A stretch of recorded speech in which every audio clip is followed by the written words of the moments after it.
It was quite a shock when we were informed this week that Possum Borne had been taken off life support in Dunedin Hospital a few days after his crash on recce at the Race for the Sky hill climb. It was assumed by most of us that his recovery would simply be a matter of time. Well, now, as we mourn his death, it's also time to reflect on an exceptional career, one that will not only remain with us forever, but light the way for others to follow. The Possum legend grew out of the lush green hills of New Zealand's North Island. Learned to drive on this farm here. Me and my brother used to get Dad's tractor out if we were allowed to use it to get the cows in, and we're sliding around behind the cows trying to chase them in. And I suppose we learned a bit of car control out of that, or tractor control, or whatever you want to call it. But it certainly was the start of learning to drive, that's for sure.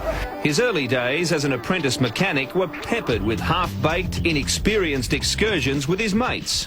We'd pay our own way, we'd pay for everything. We'd even help him out with tyres, just to see the guy get ahead. Obviously now the tide's turned a bit and he's a professional rally driver, but even now, I mean, guys would work sort of all night for Possum just to see him go well. Peter Borne wasn't always the consummate driver. His nickname arose from a desperate swerve to avoid a possum, a swerve which wrote off his car. But he worked at it. The more he liked it, the harder he tried, the better he drove.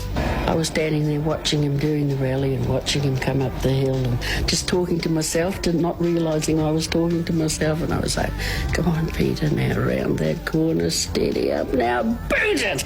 And Mrs. Irwin said to me, now here's this lady that used to close her eyes when she saw him rally, and I didn't realise I was doing it.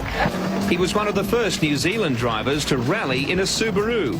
For some reason, he just took a shine to it. And in 1983, Subaru New Zealand took a shine to him with factory backing.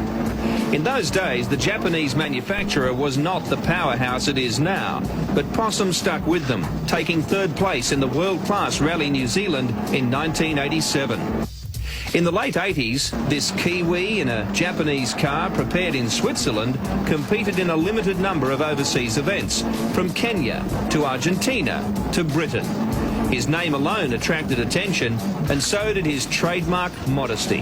There's nothing wrong with the car, it's the driver that isn't performing too good at the moment. International recognition grew when Subaru's new Liberty RS arrived for the 1990 Rally New Zealand. We won a good result. We didn't finish the Safari, we didn't finish Argentina, we didn't finish New Zealand last year, the only rally we really finished.